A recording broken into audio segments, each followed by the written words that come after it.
Hey, brothers and sisters, I just want to give y'all some encouragement and some just simple lessons on the journey that's laid ahead for, yourself and everything that you have going on. This, for those who look at it in the regard of a new year and stuff, you probably have plans. God says, himself, man may plan his ways, but God will direct his steps.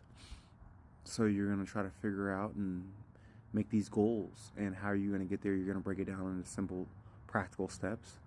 And with that being said, you look at also another verse where the Lord's like, man doesn't build a tower without counting the cost. So with putting this together in regards to plans and counting the cost and trying to break down the logical and practical ways how you're going to do something, God willing, we're having an acknowledgement of the Lord. As he says, who's man to say he's going to go to and fro and buy and or sell here without acknowledging the Lord? And God willing, you're going to do this or that. So say we already have locked in our heart and our mindset, God willing, we're going to do this or that, right? And say what you're desiring to do is also something righteous and or from the Lord. All those are wonderful and foundational and pivotal for what you need to have for envisioning where you're going to go and what you're going to do. But how it's going to actually happen is going to be through a consistent routine, very small, very intentional, dedicated steps. And you're going to need them for various amounts of reasons. One of the key things that you're going to need in your routine is reading your word, and that's on a daily basis, and praying. Those two are pivotal. You are going to need them on a daily basis, just as you eat your physical food daily. How much more important for your spiritual food? God tells us to fast our physical food, but yet he never tells us to fast our spiritual food. So how much you read the word should be just as much as you eat your food, if not more. And the same goes with praying and acknowledging it and having a relationship with God. Be like going to your job, and every day on your job you have new tasks, new duties and responsibilities every day. And when you go to your job, the very first thing in the morning is you check in with your supervisor, your manager, whoever, for what are we doing today? And you have to go to them. That's a part of your duty. In order to fill whatever amount of task you have to go to them to find out what it is. That same thing applies infinitely more with God the Most High and figuring out, what is it you want me to learn today? What is it you want me to see? What are you trying to show me? What can I do better? What have I done wrong? And so on. You need to be going to the Most High to figure out what you're doing, what you're called to be doing, and what He wants in regards to maybe you pivoting or having to change your direction or whatnot. So with all those being said about reading your word and praying on a consistent basis, those routines are going to be pivotal on a daily basis, because it's just like a lot of people with New Year, whenever that comes around, they always have these New Year's resolutions, and they're like, I'm going to start working out. They've been known they should have been working out. They know it's a good thing, it's a healthy thing, but yet they have not. But for right now in this season, they get an emotional drive to start working out. So then they start working out, and then after they work out for a period of time, that emotional drive fades away, and then they stop working out because they hadn't built up a consistent routine. And the routine, the real key of what the routine's bringing them is discipline. Discipline to where when you don't feel like working out, you still do it. You were sick, but you still went. Obviously, there's an aspect of, if you're really sick, no. But the point is when you get to the not feeling like doing it, and the emotions are low, and the motivation is gone, are you still going to go? And that's where discipline is key. And now, while we're talking about the body and how this is year in and year out after New Year's, there's a huge resolution of, I'm going to the gym, I'm going to start this and that, and people do it and then they fall off. For you, God willing, it's going to be different. And it's going to be different not only for your working out, but what's way more important, your godliness, training up in holiness. That's way infinitely more important. As he says, to train up the body profits little, but to train up in holiness profits much. So the key here is we're going to look at that same motivation. You have a motivation to go to the gym. You have a motivation to start knowing God more. Great. That's phenomenal. But that motivation will fade. And the key is do you have the discipline? And the key to get that discipline is going to be through consistent routine. You're going to need to consistently go to the gym. You're going to need to consistently wake up. You're going to need to set a schedule. You're going to have to break down practical aspects of, okay, I said I'm going to go to the gym this, and this day at this time. You need to be faithful with your little and your word. Your word is pivotal.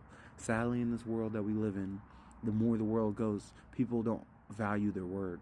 Their word has no substance. It has no meat to stand on. They'll say anything that pleases he or she's here in order to make it sound good and appealing. But then yet when it comes time to back it up and or do what he or she said, they don't do it.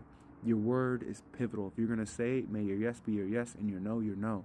If not, then there's no value in anything of what comes out of the mouth. Your word is powerful. And when you start really respecting your own word and your own commitments and your own ideas and your own vows and things like that, it's beautiful, especially starting off on the small. Because when you're starting off on the small and you're like, yeah, I'm going to start working out. And you do whatever days you said you were going to do it. You do it when you didn't feel like doing it.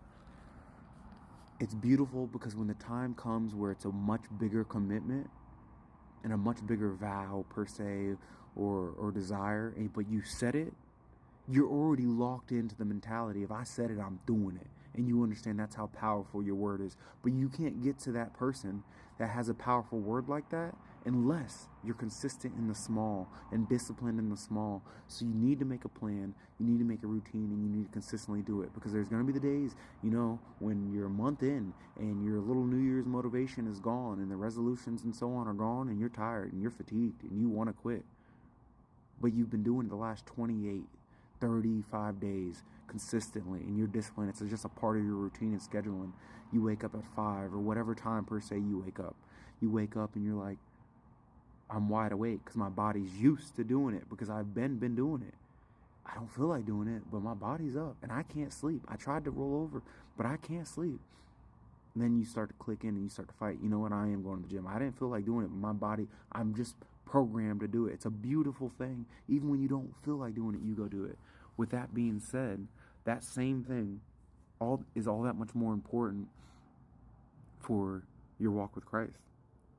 How much more important it is for you to walk with the Lord, especially when you don't feel like doing it, especially when you get tired, especially when you want to quit. But if you've been consistent and you're praying and you're going into your prayer room and your closet and your secret place, when the time comes when you're frustrated, where maybe you want to wrestle with God, or maybe you're in your Job season and you're right at the end, maybe you're just depleted. Maybe you're simply just depleted. But you still do what you've been programmed and trained to do because you've been consistently faithful doing it when you did have the strength, when you did have the faith. It's the sowing, it's the preparing for the plague, it's preparing for the shortcoming. It's that preparation season. Sometimes that's what it is. You got to put in that work when you do have that fire, you have that zeal, you have that faith, you have that power. Maybe you're putting in work for that season when you don't have it, that you can come and collect when you have that, rainy day money. You know what I'm talking about? When you're doing those, how much more important is all of this concept for your spiritual walk? There's going to be times where you're dry. There's going to be times where you're isolated. God does that many of times when he's isolating you. That's if he's isolating you. If he's isolating you, it's a preparing season, but it's going to be hard. There's going to be work to do. There's going to be training. There's going to be fights. There's going to be bigger guys than you've known because he's requiring bigger faith and power out of you than you've known because he wants to show himself in you and how great he is in you. All of this is only possible, though, for you in your journey if you are consistent and disciplined and you persevere and you stick to what you said you were going to do. You say it with your word. Your words have power. Out of the mouth speaks life and death. I'm telling you, your tongue has so much more power than you could fathom. And that's why, he talks about the power. He says a man who doesn't hold a tight rein on his tongue deceives himself, and his religion is worthless. He talks about how powerful the tongue is and how much it could control. It's everything. Say what you're going to do. Start off small. Be humble. Don't be saying you're going to do nothing huge, especially if you're one to be inconsistent and or undisciplined in following up on what you say you're going to do. Start off small. Say you're going to do something small and then do it. It's a checklist. But then after you do it that day, God willing, you wake up the next day and you do it again. And with all these things about maybe savings and building up your body physically, all those are trivial compared to training up in your spiritual holiness and walk, about reading your word, praying, going to your prayer closet. You're going to need it because when the storms come, that's what's going to get you through. You were used to routinely running to the Father and talking to the Father when you're going through your storm, when you're going through your persecution. You understand? It's very important you guys get these disciplines now and grow. I hope this is for whoever it was supposed to be for, and God bless.